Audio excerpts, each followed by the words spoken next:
bienvenue dans votre émission. Bienvenue dans votre émission. Bienvenue dans votre émission. La Réunion les Lalles. La Réunion les Lalles. La Réunion les Lalles.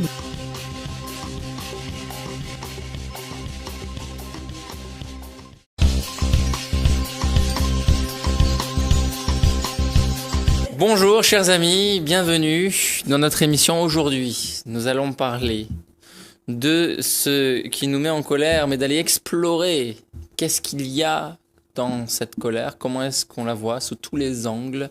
Et deux jeunes nous ont rejoints, on en parle tout de suite, maintenant.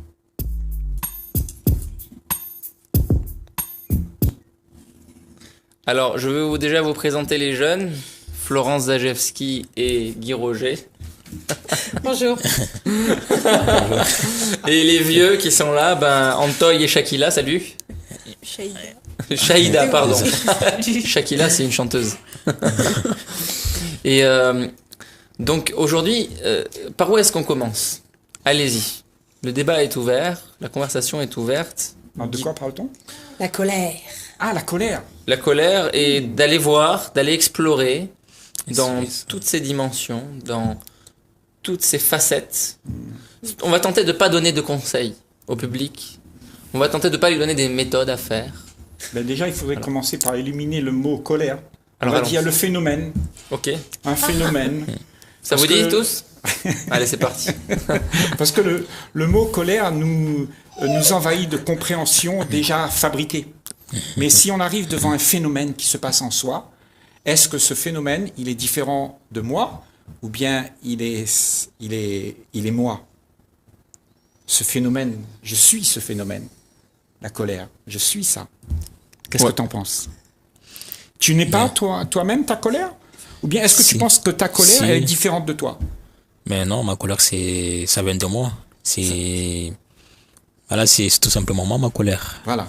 Donc si tu essayes de la combattre, si tu essayes de l'enrayer, parce que tout le monde t'a dit c'est pas bien d'être en colère. Oui. Tu vois? Ça. Bon, toi, tu voudras le mettre sous la table, l'écorcher, comme ça, et tu ne sauras pas qui tu es.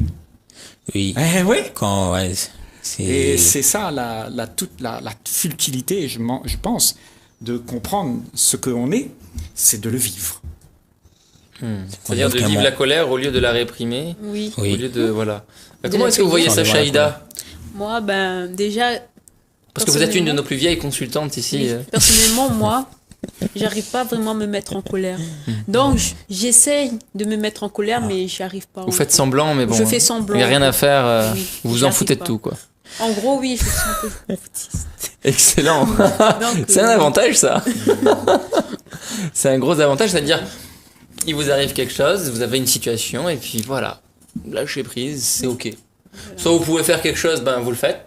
Ça, vous pouvez pas, et puis vous n'êtes pas concerné, vous n'êtes pas impliqué. En général, les enfants, moi, j'avais des enfants, tout petits comme ça, ils se mettaient jamais en colère, c'est vrai. Tu sais pourquoi?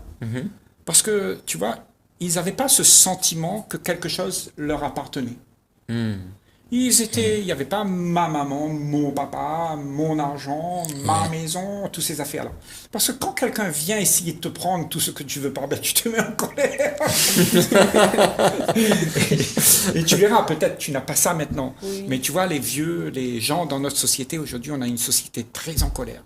On a des sociétés tellement en colère qu'on fait la guerre entre nous, les êtres humains. Je ne sais pas si tu te rends compte. C'est grave, non? Si, ça. C'est de là d'où vient la guerre entre nous les êtres humains. C'est de cette colère-là. Voilà, justement. Alors donc, cette colère, il faut que tu la comprennes.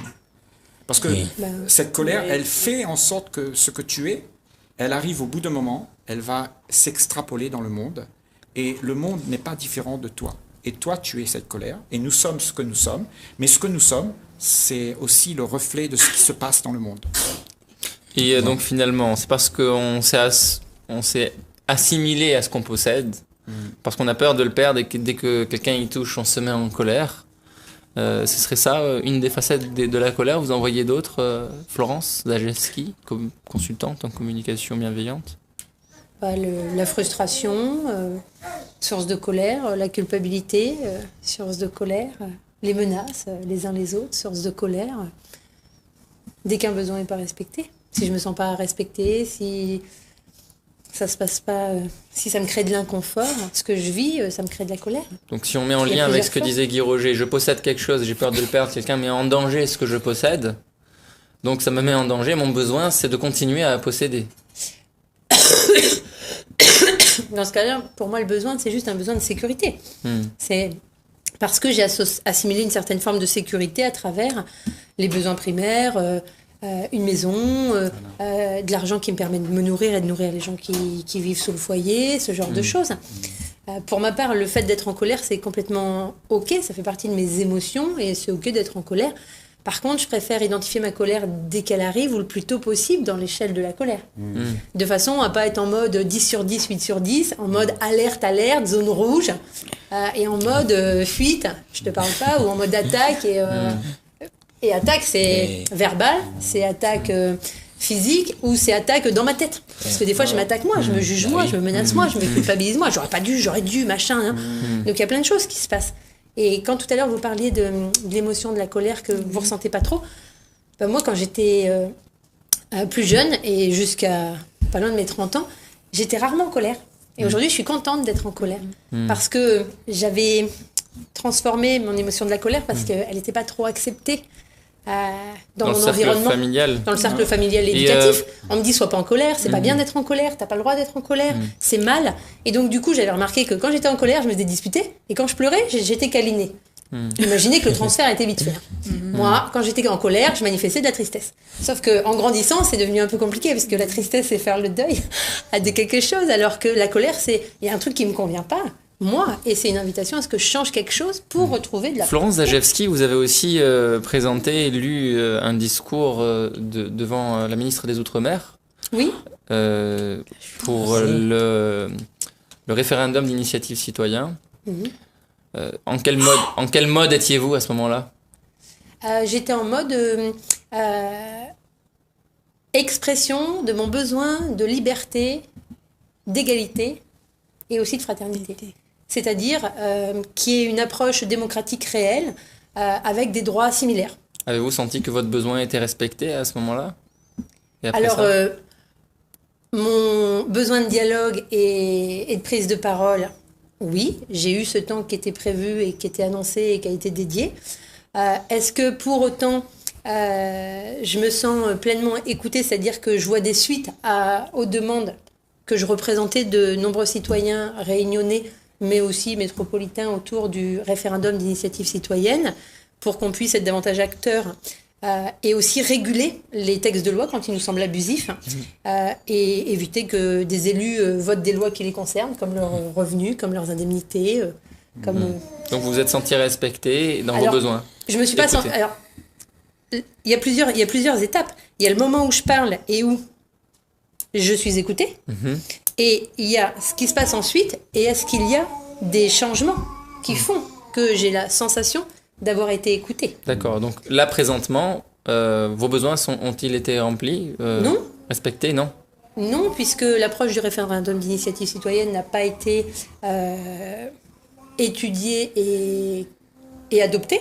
Ceci étant, il y a une petite variante au sein des référendums, mais à l'initiative de l'Assemblée nationale, me semble-t-il, qui existait déjà dans la Constitution et dans les textes de loi, qui font que si on est de nombreux citoyens à souhaiter un changement, une création, une modification de texte de loi, s'il y a un quota de citoyens maintenant, ça passe par l'Assemblée nationale. Mais nous, ce qu'on souhaitait en tant que citoyens, c'était que ça passe pas par l'Assemblée nationale, que si on est 1 million, 2 millions à souhaiter qu'il y ait un retrait de loi, une modification de loi ou une création de loi pour des motifs égalitaires ou de liberté citoyenne ou de fraternité, qu'on puisse l'évoquer et ensuite le voter sous forme de référendum avec 100% des citoyens en direct. Et donc de ce point de vue-là, je peux dire que aujourd'hui, je ne suis pas satisfaite. D'accord, et ça vous met en colère ? Alors, c'est une forme de colère, oui, tout à fait, parce que ça me convient pas, et à partir du moment où ça me convient pas, je peux me défouler et en vouloir à des personnes, mais en même temps, c'est pas mon choix. Moi, ce que ça me donne comme message, c'est je vais continuer à cheminer dans ce sens-là. Et Dans donc, la colère ? non, je vais continuer à cheminer, merci pour la précision, à œuvrer pour cette cause qui m'anime. Du coup, aujourd'hui, quand j'accompagne en formation ou autre, régulièrement, Je parle aux personnes de Là, comment il y je peux a- agir en tant que citoyen avec On est des en train de pétitions, parler d'un avec, sujet essentiel avec nos téléspectateurs. On va voir avec nos deux vieux consultants sur le plateau. Comment vous voyez ça, vous? Je te laisse la parole. Mais non, ben, Je te laisse. Est-ce que vous vous sentez respecté dans vos besoins? Est-ce que cette situation-là, ça vous mettrait en colère? ben, Personnellement, dans nos besoins, je trouve que non. Il y a des choses qu'on doit améliorer dans nos quotidiens en fin de compte. Par exemple, je vais vous donner un exemple. Par exemple, j'étais partie au marché forain et tout. J'étais là, j'ai demandé 2 kilos de tomates. Et globalement, ils m'ont donné 1 kilo au lieu de 2. Et ce qu'il fallait que, voilà, en gros, je voulais me mettre en colère, mais je pouvais pas me mettre en colère parce que autour il y avait du public. Donc, je me suis pas mis en colère, globalement. D'accord. Et donc, Tu as restreint ton- Par quoi? voilà. Vous avez restreint votre colère, Shahida, parce qu'on vous avait donné 1 kilo au lieu de 2 et on sent que des fois il nous arrive ça avec les impôts. On a plutôt deux fois qu'une. Ça s'accumule. Mais du coup, là, il y a On va dire, mais en plus, faut payer les impôts pour aller tuer des gens à l'autre bout du monde. On n'est pas d'accord avec ça. Du coup, on va être en colère. Et tout ça, ça va créer en fait en nous un cycle de colère. Comment vous voyez ça, Guy Roger? Moi, on parle de la colère, ok? Moi, je trouve que la colère, si elle ne prend pas fin totalement en chacun d'entre nous, on aura des problèmes. Parce que c'est une émotion destructrice. C'est une émotion destructrice parce qu'il y a de l'insatisfaction. Et il y a quelqu'un qui va agir sous cette égide de la colère. Celui qui agit, ce sera l'individu qui sera insatisfait de sa situation. Cette situation, elle se passe à l'extérieur de lui. Et toujours, il est dépendant que quelque chose se passe pour qu'il soit mieux. Et moi, je dis que si tu veux être mieux, n'attends pas que l'extérieur vienne te donner quelques satisfactions. Il n'y en aura pas. Ça n'existe pas. Va le trouver dans toi. Parce que tu vois l'émotion que tu vis dans toi, c'est de la colère. Tu vois? Et bien, cette colère-là, si tu ne sais pas quoi faire avec, c'est un poison dans ton corps. Elle va t'emmener à l'hôpital. La colère, d'ailleurs, Une colère scientifiquement durable. parlant, Une colère durable, quasi scientifiquement permanente. parlant, la colère développe de la cortisol, Oui. qui détruit le corps, Voilà. réduit l'espérance de vie, crée des maladies. La colère est destructrice Ça pour tue les notre neurones. corps. Ça tue les neurones, comme tu Donc, l'as si dit. vous avez envie d'être en paix au niveau cérébral et de plus savoir ce que vous cogitez, ça peut être une stratégie, mais c'est Voilà. plutôt une stratégie destructrice. Alors moi, je dis que l'extérieur n'aura pas pour nous la solution. Tu peux faire ce que tu veux. Depuis des millions d'années, on fait ça. Depuis la Grèce antique, depuis le pharaon, depuis toutes les politiques qu'on a eues, Jules César et Macron et tout ça. Ça n'a jamais changé ce qui se passe à l'intérieur. Alors, allons explorer ça. Qu'est-ce qui se passe en nous? Alors, ce qui se passe, c'est que... Et après, on donnera la parole à France. Il y a une émotion, tu vois, en soi, qui est créée par la demande de celui qui veut. Celui qui veut, c'est l'ego. Il veut exister en tant que quelqu'un de respecté, quelqu'un entendu, quelqu'un qui est écouté. Ok?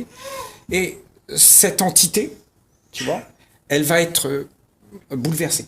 Parce que sa demande n'est pas acceptée, n'est pas accomplie. Maintenant, moi, je dis que cette demande-là, c'est ça qui crée tous les problèmes dans le monde. Celui qui veut, celui qui demande, celui qui attend, celui qui... Et tu vois, quand il n'y a plus cette demande-là, eh ben, tu peux prendre ton pire ennemi dans tes bras, sans rien lui demander. Alors, admettons que celui qui ne veut pas est en paix, celui qui ne désire rien est en paix. Si nous étions une population, en France ou à La Réunion, qui ne désire rien, qui ne veut rien, mais qui étions dirigés toujours et tout de même par quelques-uns qui veulent, qui désirent. Est-ce qu'on ne serait pas en train de suicider notre démocratie? D'accord, mais celui qui va détruire, celui qui détruit tout ça, c'est pas parce que tu désires. Le désir, il n'a pas un problème, le désir. Parce qu'on doit manger, dormir, on doit. Mais c'est quand tu as cette hargne de ne pas avoir le plaisir de toujours prendre plus pour moi. Et c'est ça le problème. C'est pas qu'on puisse monter une démocratie, qu'on puisse vivre ensemble sur cette planète. On doit pouvoir le faire. Mais sans qu'il y ait la colère, sans qu'il y ait la haine, sans qu'il y ait tout ça. Et pour être en paix avec soi-même, il faut qu'on trouve cette paix déjà. Et comment on peut avoir... on peut pas mettre le charrue avant les bœufs. Il faut déjà qu'on soit en paix pour pouvoir apporter la paix dans ce monde. Admettons qu'on a trouvé la paix. Oui. D'accord. Les 60 millions de Français ont trouvé la paix. Florence. Ils ont développé le lâcher-prise. Ils ont développé le lâcher-prise. Une ouverture d'esprit, Voilà. une tolérance à la différence. Et tout de même, la différence comme une richesse. Voilà, exactement. Ok. Et là, ils ont quand même un président ou une oligarchie qui leur dit quoi faire dans leur vie et comment se comporter. Et ils sont en prise de ça. Et ils doivent se soumettre. Pour ma part, je trouve que la colère a son importance, donc je ne partage pas pleinement. Allez-y, c'est pour ça que je vous pose la question à vous, Florence. Pour moi, la colère, c'est une émotion parmi d'autres, comme la peur, la tristesse, la joie. Et j'ai plutôt envie de la reconnaître, l'accueillir et de la vivre pleinement. Sauf que je peux l'exprimer différemment. C'est OK pour moi de ressentir de la colère, parce que la colère, elle me dit notamment qu'il y a des trucs qui ne me conviennent pas. C'est pas parce que ça me convient pas que je suis en mode pouvoir sur les autres. C'est juste ça me convient pas. Si ça me convient pas, qu'est-ce que je peux changer moi pour retrouver ma joie, ma paix, mon harmonie? Mais du coup, l'idée, c'est je vis la colère par moment, je la ressens, je l'accueille, je lui laisse son espace plein parce que c'est une part du vivant de moi. Et par contre, je mets en place des actions concrètes pour retrouver de la paix, de la joie, de l'harmonie. Des fois, avec un exercice de respiration. Oui, mais on fait ça. D'accord. Là, on a posé le postulat et l'hypothèse. Tout le monde a fait ça. On est arrivé à un monde où tout le monde est en paix. Il n'y a pas de colère. Non. Il n'y a pas de colère, mais il y a quelqu'un au-dessus de toi, un président, un oligarque, qui te dit quoi faire. Qui te dit quoi faire. Il faut désobéir. Et tu n'as plus de colère. Mais tu n'as plus de colère. Alors, tu désobéis. Et tu n'as pas besoin de colère pour désobéir. Oui, la désobéissance civile, par exemple. C'est tout simplement ça. Parce que tout le monde, on a été habitué toute notre vie à faire des choses qu'on ne veut pas, mais on fait quand même et on se met en colère. Donc c'est-à-dire que la désobéissance civile, c'est clairement je ressens le ma dirigeant colère, qui serait là, du coup, il serait. Et je me mets en action. Donc le dirigeant qui serait là, il serait ridiculisé parce que lui, il dirait faites ci, faites ça. Oui. Et nous, on ne fait pas. Et personne ne le fait. Et on serait en masse à pas le faire. Ben oui, mais c'est ça la révolution. La révolution, c'est parce que tu as changé à l'intérieur. Et elle l'est sans violence. Tu n'attends pas, tu n'es pas dépendant de quelqu'un qui te dit comment tu dois vivre, comment tu dois te comporter, comment tu dois élever tes enfants, ce que tu dois manger. On désobéit.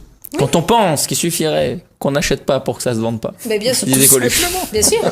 Et c'est encore plus d'actualité aujourd'hui. Ouais. Il suffit d'arrêter de consommer certains produits pendant un mois et puis. Et là, est-ce que tu as besoin d'être en colère? Est-ce que tu as besoin d'être en colère à ce moment-là?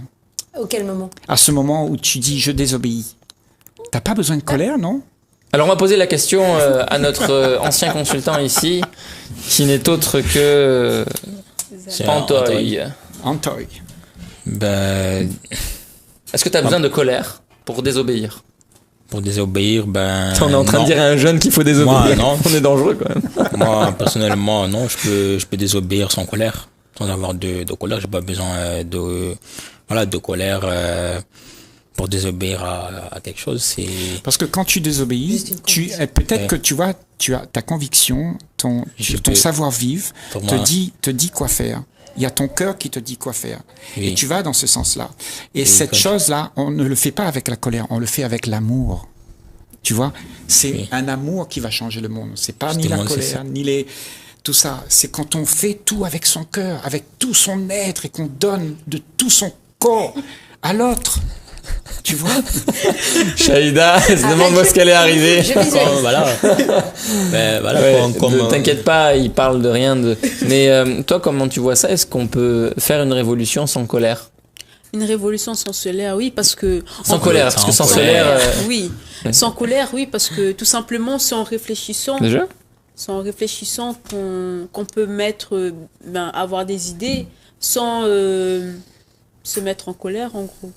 D'accord. En fait, pas se laisser enfermer dans l'état émotionnel de la colère, mais au contraire, de pouvoir être à l'écoute de je suis d'accord, je suis pas d'accord, et en fonction, j'agis dans le sens qui est le mien.